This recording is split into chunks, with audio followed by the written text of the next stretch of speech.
Yan, ito pong impeachment complaint laban po kay Sara Duterte ay idiniklara kanina sa Kamara, mga kababayan, na sufficient and grounds. Ibig sabihin, meron po talagang nakitang grounds, mga kababayan, dito po sa mga impeachment complaint na inihain po laban po kay Vice President Sara Duterte. At sa madalit salita, nagtutuloy-tuloy, mga kababayan, ang pagdinig na ito pong impeachment ni Sara hanggang sa maiakyat, mga kababayan, sa Senado po yan. Ano po, so ngayon, ito, i-play po natin. Idineklara ng sufficient in grounds o sapat ang basehan ng mga impeachment complaint laban kay Vice President Sara Duterte. Para po sa detalye, nasa linya ng telepono si Marian Enriquez. Marian, anong nangyari dyan ngayon at ano na ang susunod na proseso? Ruth, yung mga DD-set. Ready na ba kayo? Na ma-impeach ang inyong Vice President? na nga sa hearing proper o pagdinig ng House Justice Committee ang dalawang reklamong impeachment laban kay Vice President Sara Duterte. Mabilis yung naging deliberasyon ngayong araw. Walang objection mula sa mga miyembro kaya inadopt ang mosyong ideklarang sapat ang basehan. Ito'y matapos matalakay na hindi naman sinagot ni VP Sara ang mga aligasyon na pinadala niyang answer ad cautelum, kundi isang motion para ipabasura ang mga reklamo, bagay na ipinagbabawal sa House Rules on Impeachment. Nanindigan si Justice Committee Chairperson Jervin. Saka ang pinakamaganda dito, mga kababayan, wala ng grounds para makailam pa ang Korte Suprema dito po sa usapin ng impeachment ni Vice President Sara Duterte. Kasi dumadaan na po sa tamang proseso, mga kababayan. Dumadaan na sa talagang due process. Ito pong impeachment or pagdinig sa impeachment ni Vice President Sara Duterte. Kaya hindi na po sila pwedeng tumakbo pa sa Korte Suprema para gawin yung ginawa nila dati. Ano po, anyway, tuloy pa natin. Luistro na binigyan ng sapat na oportunidad ang bise para sumagot sa mga aligasyon. Narito ang kanyang pahayag. The Honorable Tino, I think it was him who made mention of the possibility of the respondent going to the Supreme Court again. I maintain the position that the committee observed the necessary requirement of due process. As a matter of fact, the filing of answer is part of due process, but it was not substantially availed of. Ruth, tinakda nga ng komite na sa March 25 mag-uumpisa na ang pagdinig. Susunod na mga araw ng pagdinig ay ang April 14, 22 at 29. Ruth. Marian, yung mangyayaring pagdinig, sabi mo simula sa March 25, ibig sabihin required na rin na magpadala dyan ang mga kinatawan. Anong inaasahan natin dyan? Yung mga kinatawan ni VP Sara, kailangan mag-attend na rin yan? Actually, hindi nga yung kinatawan ni VP Sara. Ang hiling ng komite ay mismo si Vice President Sara Duterte o yung respondent po ang pupunta o dadalo nga dito sa pagdinig. Kasi ang tanong, pupunta kaya si Vice President Sara Duterte, mga kababayan, dito po sa pagdinig ng kanyang impeachment dito sa Committee on Justice sa Kamara? O sa inyong palagay, yung mga nanonood sa atin ngayon, pupunta ba si Vice President Sara Duterte para harapin yan?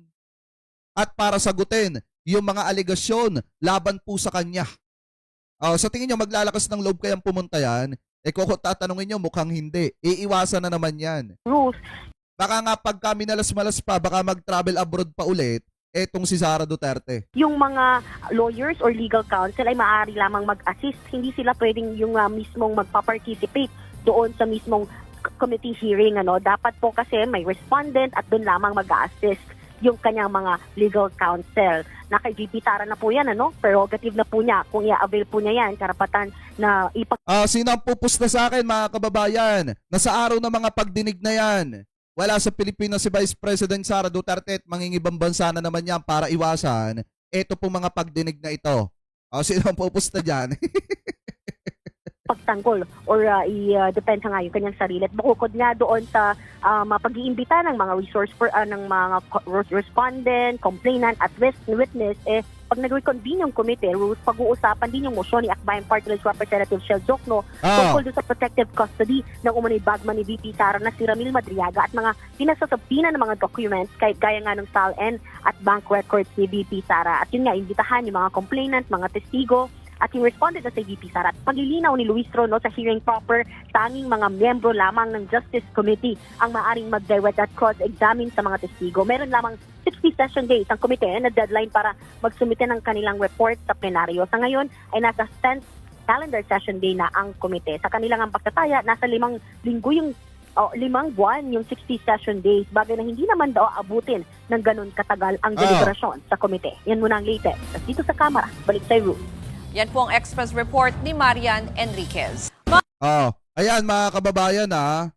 'Di ba? Biruin nyo, idineklara na may sapat na batayan ang mga aligasyon laban po kay Vice President Sara Duterte. Tapos kanina kung mapapansin nyo, 'di ba yung anak ni Marcoleta na si Paulo Marcoleta, napangaralan po ni Congresswoman Luistro. Nalecturan pa nga mga kababayan dahil nga dito sa hindi ata pagbabasa ng rules ng Kamara or nitong Committee on Justice. Kasi humihirit pa nung idineklara mga kababayan at pinag-uusapan yung substantial ng mga reklamo laban po kay Vice President Sara Duterte at yung mga grounds mga kababayan, especially nung pinag-uusapan kanina, yung grounds ng mga reklamo laban po kay Sara Duterte, talagang sumisingit etong si Paulo Duterte at gusto nga depensahan pa rin etong si Sara Duterte kahit nga mga kababayan, may sapat na batayan na yung mga aligasyon po laban kay Sara. Ngayon, nalecturan siya, napangaralan siya ni Congresswoman Luistro. So ngayon mga kababayan, ito pakinggan po natin at panoorin po natin, ikinikredit po natin ito mga kababayan kay DAE News Philippines. Kanya po yan, hindi po yan natin. Gagawan lamang po natin ng reaction video. I-play na po natin mga kababayan. Since I was Chief of Staff here way back 2004, pero wala pa po akong narinig na pag-uusap tungkol sa sufficiency in grounds. Ngayon ko lang po yata narinig itong bago na rule na ito, sufficiency in grounds. I This was not has furnished a been the copy. rules of impeachment. Nga pala mga kababayan, singit ko lang sa sobrang sama ng loob ni Senator Dante Marcoleta, nakarating ata siya ng ibang bansa at doon siya naglabas ng sama ng loob. Mamaya pag-usapan natin yan.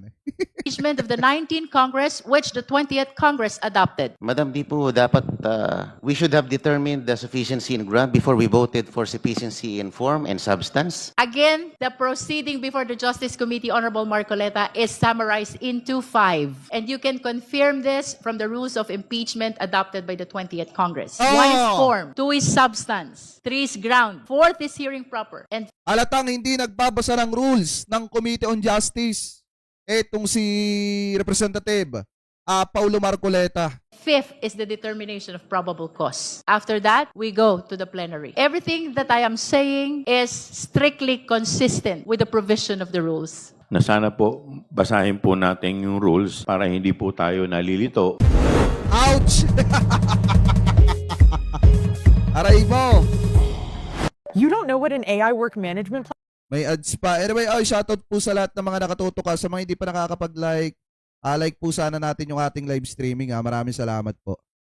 Marcoleta is recognized. Thank you po Thank you, Madam Chair. I just would like to manifest, since I was Chief of Staff here way back 2004 up to 2024, I've witnessed impeachment proceedings against presidents, 1 ombudsman, 1 chief justice. Pero wala pa po akong narinig na pag-uusap tungkol sa sufficiency in grounds. Ang naririnig ko lang lagi, sufficiency in form and substance. Ngayon ko lang po yata narinig itong bago na rule na ito, sufficiency in grounds. Could you please clarify me For on the this? satisfaction of the Honorable Marcoleta, please allow the Chair to read Section 7 of the Rules of Impeachment of the House of Representatives adopted by the 20th Congress of the Philippines. Section 7, Submission of Evidence and Memoranda. After receipt of the pleadings, affidavit and counter-affidavits, and relevant documents provided for in Section 6, or the expiration of the time within which they may be filed, the committee shall determine whether the complaint alleges sufficient grounds for impeachment. That is for the satisfaction Diba, of the mga Honorable kababayan? Marcoleta. I know, Madam Chair, when the rules were Kasi magkakautal-utal dito si Paulo Marcoleta. Kasi alam niya, nararamdaman niya na mapapahiya siya dito mga kababayan. promulgated. This not has furnished a been the copy. rules of impeachment of the 19th Congress, which the 20th Congress adopted. So it's not new. Hindi po siya bago. This has been part of the previous rules, which were used during the past impeachment processes. Opo, kasi bago lang po sa akin yung sufficiency in grounds. Hindi ko po narinig yan sa mga dating proceedings. Yun lang po. Salamat po. Ouch! there are no other manifestations on the third impeachment complaint, then we are calling the endorser of the fourth impeachment complaint to manifest their position on the sufficiency in ground. Madam Chair, The Honorable Deputy Speaker Paulo Ortega. together with my co-endorser, the Honorable Bienvenido Abante, batay naman po sa ating manifestation at waiver po na pinadala, nakikita naman po natin na wala pong direktang mga sagot at puro general allegations, general po na denials lang po yung sagot at kahit anumang kasunod dito o dagdag ay magkakos lang po ng further delay. So I submit, Madam Chair. Thank you. We've heard the position of the endorser of Cabrera et al. Complaint. The floor is now open for manifestation of the justice members on the sufficiency in ground of the fourth impeachment complaint. Madam Chair, The Honorable Ridon. na-deliberate na po previously yung ilan po sa mga punto on due Kasi para sa kaalaman nyo mga kababayan, ito, cut muna natin saglit ha. Kung mapapansin nyo, di ba, binigyan ng ilang days para makasagot po itong si Vice President Sara Duterte sa mga aligasyon po laban sa kanya. Pero saglit na sagutin niya mga kababayan, yung ginawa po nila, yung nilalaman ng ipinadala nila na dapat ay sagot dito po sa Committee on Justice, base sa mga aligasyon laban kay Sara Duterte, ay puro pag-aakusa lang din. Di po ba, maliwanag na hindi po sinagot ni Vice President Sara Duterte, bagkus puro pag-aakusa din yung mga nakasulat mga kababayan o nakalagay dun po sa dapat ay sagot nila dito sa Committee on Justice. Kaya nga kung mapapansin nyo, kung papatulan lang ng papatulan ng paulit-ulit yan, madidelay lang talaga mga kababayan itong mga proceedings. Magiging cost lang talaga ng delay yan mga kababayan. Kasi yung ginagawa po ng kampo ni Vice President Sara Duterte ay parte rin po mga kababayan ng delaying tactic. Kaya nga mas maganda na magdire-diretso na lang yung investigasyon kaysa patulan pa yung hindi pagsagot ni Vice President Sara Duterte. Ano po base sa mga aligasyon laban sa kanya. Anyway, ituloy pa natin. process and yung pong kawalan po ng ultimate facts, supposedly. Yan po yung posisyon ng answer ad nautelam ng ating pong pangalawang Pangulo. Hindi ko na po yun uulitin dahil clearly no due process violations had been done against the Vice President. This is precisely her opportunity through this answer to undertake all of these due process mechanisms. No? Pero she did not avail of it and had in fact submitted what we deem as a non-answer. Tama. So yun po yung una on due process. Secondly, on ultimate facts, yung po makasama natin kanina, binanggit na ho nila na hindi ho totoo na wala pong pagbanggit ng ultimate facts on confidential funds, on the death threats against the President, the First Lady, and the former House Speaker. Yung po sa pinangsalin, all of the documentation, all of the evidence had been submitted by the two complaints at ito po yung mga papatunayan in each and every step of the proceeding. So hindi po ito totoo na wala pong ultimate facts. But as a final point, Madam Chair, gusto kong banggitin yung binabanggit nilang double standard ng komite sa papatupad ng ating pong rules on the President's impeachment and on the Vice President's impeachment. Hindi po totoo na meron pong double standard dito. Kasi wala akong pwedeng paghambing on how the committee had undertaken both impeachment proceedings. Kasi sa una't una, in the President's impeachment, ano ho ba yung laman nung po mga submissions doon po sa impeachment complaint ng particular po ng mga binasurang complaints? Una, karamihan po doon mga news articles lang po. Tama. Yung binabanggit po nila. Pangalawa, Yung kay Presidente yung mga aligasyon kay PBBM galing lang lahat mga kababayan sa mga news at saka sa articles. Unlike po dito kay Vice President Sara Duterte na matitibay po talaga yung mga ebidensya. At kung mapapansin nyo mga kababayan, sabi ko nga po sa inyo, doon sa impeachment complaint number 3, grounds number 4, napakabigat po noon mga kababayan kasi doon po nangyari yung pagbabanta sa buhay ng Presidente, ng First Lady, at ng former House Speaker mga kababayan na kung saan nasaksihan po yan ng marami sa mga kababayang Pilipino po natin. Kaya mahihirapan si Inday Lustay na itanggi po yan. Ano po? Anyway, tuloy pa natin. meron po doon binabanggit na ebidensya, unauthenticated video document. Ibig sabihin, walang affidavit. Yung po nga submission po ng ebidensya po na yun. But as compared to the Vice President's impeachment complaints, ano yung pinag-usapan natin ebidensya at dokumentasyon sa bagay po na ito? Una, COA reports relating to the misuse of confidential funds, notice of disallowance, ordering the Office of the Vice President to return ito pong at least 70 million in a supposed Tama. misuse of confidential funds. Second, yung pong video documentation of the press conference of the Vice President, kung saan siya po ay nagbanta laban sa Pangulo, First Lady, at dating House Speaker. Video documentation kung saan sinasabi niya na gusto niyang pugutan ng ulo ang Pangulo ng Pilipinas at iba pa hong mga katulad ng mga video documentation. Pangatlo, pagbabanggit po ng Statement of Assets, Liabilities, Net Worth ng ating pong pangalawang Pangulo, kung saan pinag-uusapan po yung paglobo ng kanyang yaman from 7 million in 2007 to 88 million in 2024. Ito po yung mga documentation, ebidensya that exists sa impeachment complaint against the Vice President. And lastly, yung Pumadriaga Affidavit, which is something that has been signed and will be tested on credibility as soon as we get to hearing proper. So, Madam Chair, wala hong batayan. Yung binabanggit po ng answer at kautelam ng pangalawang Pangulo that the House Committee on Justice had implemented two standards on the President's impeachment and on the Vice President's impeachment. Tama. Malinaw po yung standard dito. The standard is based on our rules, on our constitutional mandate, and on the principle of due process and fairness. No? So, tingin ko, the committee should proceed with the determination of sufficiency in grounds, and we have to be able to vote on it today, Madam Chair, and move forward. Maraming salamat po. Thank you. Any other member who wish to manifest on the fourth impeachment complaint? The Honorable Marcoleta. Madam Chair, Yan. also, again, a manifestation for clarification with the indulgence of the Chair.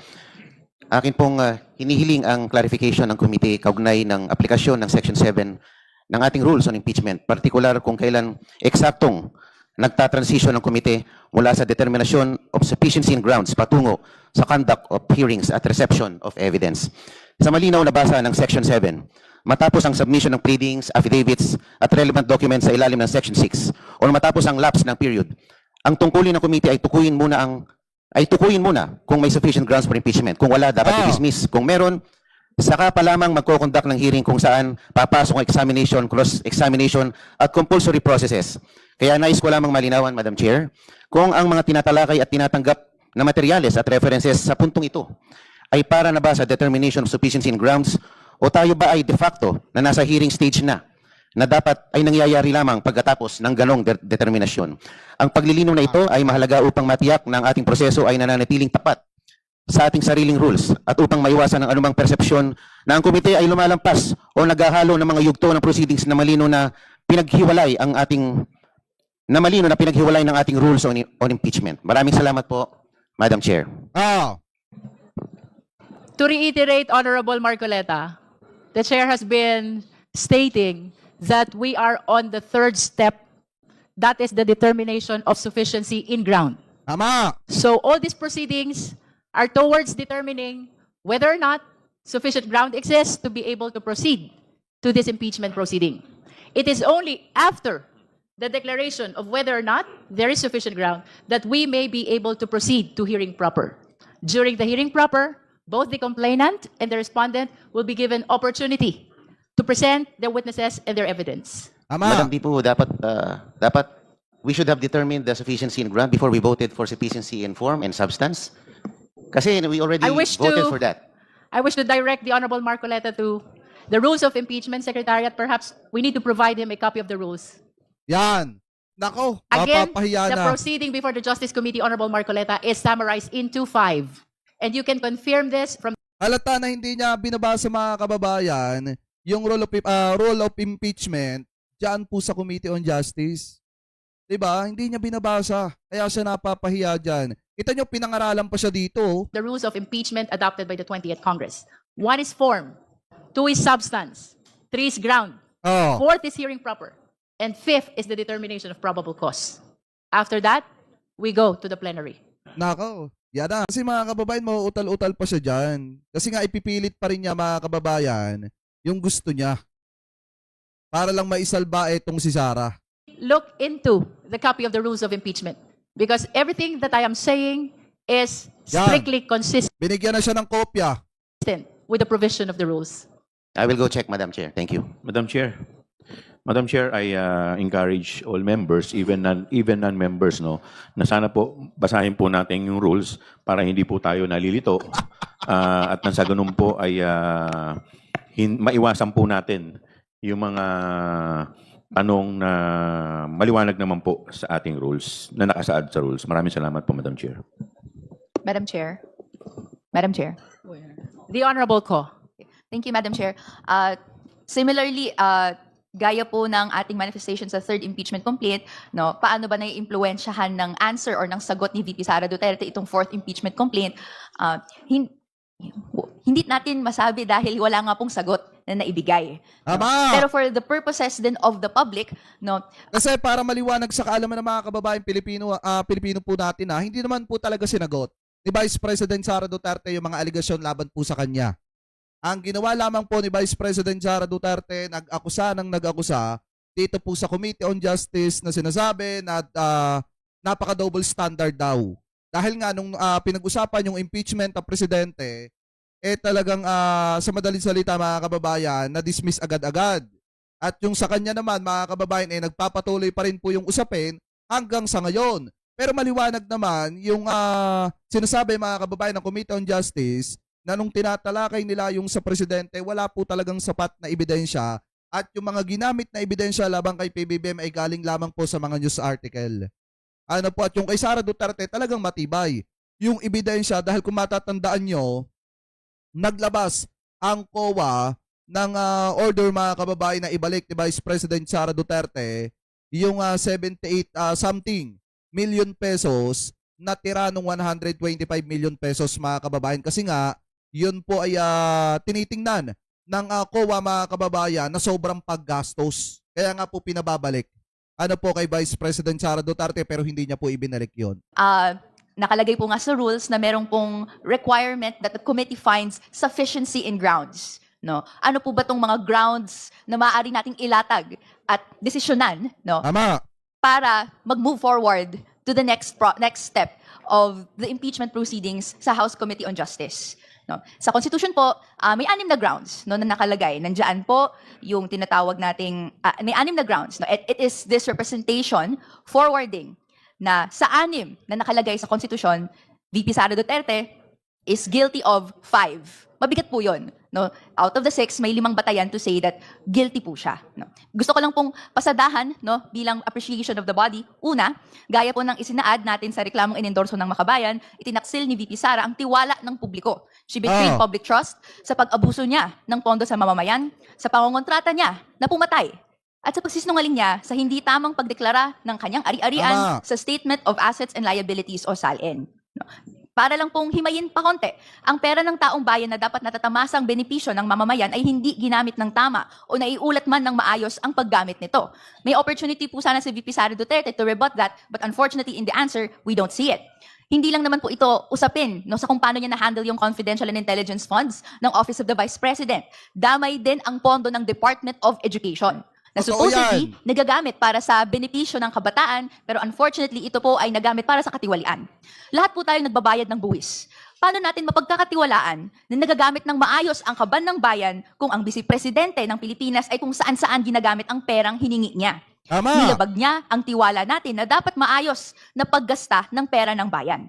Meron din po na articulation of grounds saying na yung kanyang death threats, no joke, no joke, ito po ay bahagi ng pwedeng sufficient ground for the continuation of the impeachment proceedings. In this representation's opinion, ang kanyang ding pangongontrata ng pagpatay ng sino man, Pangulo man iyan o ordinaryong mamamayan, ay paglabag din sa tiwala ng publiko. Tatak Duterte talaga, like father, like daughter. Pagpapatuloy ng culture of impunity, kung saan tahasang maaari na lang pwedeng sabihin at aaktuhan no, yung gantong klaseng threat to life, no, to Filipino citizens. Ikalawa, ano pa po yung mga ibang mga grounds as provided in the Constitution? Culpable violation of the Constitution. Pagtahasang may paglabag sa Constitution, maaari pong ma-impeach ang isang opisyales. At para sa atin, no, may responsibilidad si VP Sara Duterte, mga public officials, na magsabi ng totoo sa kanyang SALN, no, sa kanyang mga iba't ibang summons sa pagdepensa ng spending, but nonetheless, VP Sara Duterte did not do so. Tama. Ikatlo, bribery. Siya po ay nanuhol ng pampublikong opisyal in facilitating covert delivery or distribution of cash. At saka may mga buhay na patunay dyan, sina former Yusek Mercado, mga kababayan. At itong sinakatalan. Yan yung mga buhay na patunay na sinuhula ni Vice President Sara Duterte. To influence official functions. Ikaapat, meron din pong katiwalian at korupsyon, graft or corruption. She caused undue injury to the government by giving unwarranted benefits through irregular disbursements. Tama. At meron din pong, lastly, no, other high crimes na ayon sa batas ay mga gawain na krimeng kayang maparusahan sa batas na kung kinasuhan siya ay magiging isang quote-unquote official unworthy to remain in office. Dapat grabe ang bigat ng naging kasalanan na tinamaan mismo ang maayos na paggana ng gobyerno. At pasok po ang kabuuan ng ginawa ni VP Sara Duterte under this definition. No? Samantala, ang representasyon na ito ay ay critical din, no, sa mga argumento na quote-unquote destabilization or sedition. May Tama. arguments na nag-articulate na ang kanyang mga naging salita or ang pagpunta sa peace rally even ay nagko-constitute nito. No, sa bahagi po ng representasyon na ito, nakita natin na ginagamit din to against ordinary citizens, against ordinary Filipinos. And we'd like to advise everyone na mag-caution sa paggamit nito, lalo na ito ay paraan para mag-express din ng grievances ang mga mamamayan. Nonetheless po, sa paglatag po natin, Madam Chair, ng mga grounds under the Constitution, anong acts na pasok doon po sa kanyang grounds, this representation submits that there are sufficient grounds for VP Sara Duterte's impeachment proceedings to continue. Thank you, Madam Chair. O yan kita nyo mga kababayan, pag hindi pa nasatisfied dyan, si Paulo Marcoleta, nilatag na lahat ni Congresswoman Renico yung mga posibleng grounds, mga kababayan, laban po dito kay Vice President Sara Duterte para magtuloy-tuloy po yung pagdinig sa kanyang impeachment. Dito sa Committee on Justice. So ngayon, kung mapapansin nyo, mga kababayan, yan nga po yung sinasabi ko sa inyo na kahit gaano ka katalino, kahit gaano ka kagaling, basta kumampi ka o sumuporta ka sa mga Duterte, minsan talaga, mga kababayan, bumababa yung yung kredibilidad mo. Di po ba ganyan ang nangyari kay Paulo Marcoleta at kay Senator Dante Marcoleta? Sa kakasuporta po nila sa mga Duterte, nasisira sila at nababatikos ng marami sa mga kababayang Pilipino po natin. So ngayon, kung mapapansin nyo sa kakadepensa ni Paulo Marcoleta kay Sara Duterte, mga kababayan, napahiya po siya dito po sa hearing kanina ng Committee on Justice patungkol po sa pagdinig ng grounds, mga kababayan, nito pong impeachment ni Vice President Sara Duterte. So kung kayo ang tatanungin, mga kababayan, ano po ang masasabi ninyo hingil po dito sa usapin po na ito? Comment below na lamang po kung ano po ang opinion at komento po ninyo hingil po dyan.